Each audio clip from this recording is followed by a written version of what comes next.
Hello and good morning, class. Today we're going to be talking about estimating using decimals. Now, first of all, let's review what it is to regularly estimate. So in a regular estimation, 62, the number 62, is close to 60. Now we know this because the 2 shows us that it is closer to the tens of 60. In 67, it is closer to 70. Again, the 7 tells us that the tens is closer to 70. Now, to easily remember this, I always use a method called 4 to the floor and 5 to the sky. Now, in 4 to the floor, we can see any digit estimated that is equal to or less than 4 will become a 0. In other words, when we see 2, it is 4 or less, so it becomes a 0, and we don't have to change the number in the tens place. Now, 5 to the sky, any digit being estimated that is equal to or more than 5 will be rounded to the next whole number. Now, in this case, we round to the next tens. So 7 is 5 or higher, so we round it up to the next tens. Now, let's see how we can do this using decimals. The same idea applies. What we're going to be doing is we're going to estimate to the nearest whole number. In problem 1, you will see that we have 1 decimal point 4. Now, everybody should remember that we don't call it that though. We call it 1 and 4/10. We're going to look at the tens to round to the next whole number. So we have to look again at our 4 to the floor and 5 to the sky. Now, is this 4 a 4 to the floor or 5 to the sky? Tell your partner sitting next to you. Obviously, this is a 4 to the floor. We can tell that because it is 4 or less. So when we estimate that digit, it is equal to or less than 4, it will become a 0. So when I do this, the 4 will only become a 0, and I have to do nothing to the next whole number. So it will become 1 decimal point 0, or just 1. Let's take a look at number 2. Same idea. We're going to take a look at the digit in this tenths place. In this case, we have 3 and 7/10. Again, this 7 will help us to tell what our whole number will be. Now, tell your partner, 4 to the floor or 5 to the sky.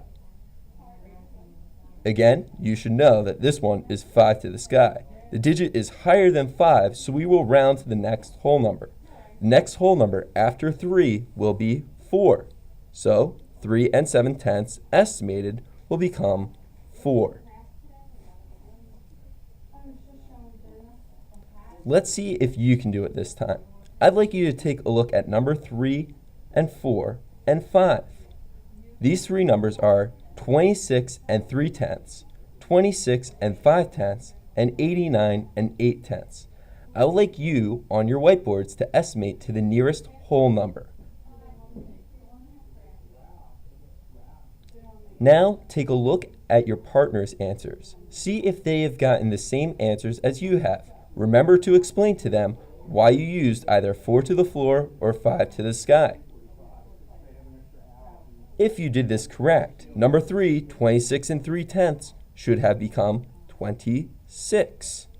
Number 4, 26 and 5/10, should have become 27. And number 5, 89 and 8/10, should have become 90. So that's how you estimate to show to the nearest whole number. Let's take this one step further. What if I had to add my estimates? So I'm going to find the sums of my estimates. Now, first of all of you should remember that sums means the answer to an addition problem. So I'm going to find the estimates of these digits that have, or these numbers that have decimals in them, and then I am going to find the answer or the sum of them. So take a look at number 1. We have 1 and 2/10 plus 3 and 8/10. Now a reminder, since we're doing estimates, you don't have to find the actual answer. We're just looking for the estimate. So 1 and 2/10, 4 to the floor, 5 to the sky. What do you think? Correct. It should be 4 to the floor because 2 is less than 4. So all we need to put here is a 1. How about 3 and 8/10? Good job. It is 4 because that would be 5 to the sky. So simply, all I have to do at this time is add 1 plus 4 is equal to 5. You try the next problem. 9 plus 13 and 5/10. Try to write that on your whiteboard, finding the estimate, and then find the sum of those estimates.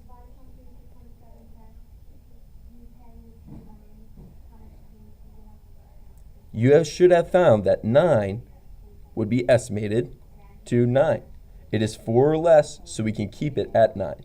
13 and 5/10 should have been estimated to 14 because it is a 5 to the sky. Now, the last step, all you had to do was add 9 plus 14, which was equal to 23. And that is exactly how you find the sum. All right, now you may get to work on your workbook pages.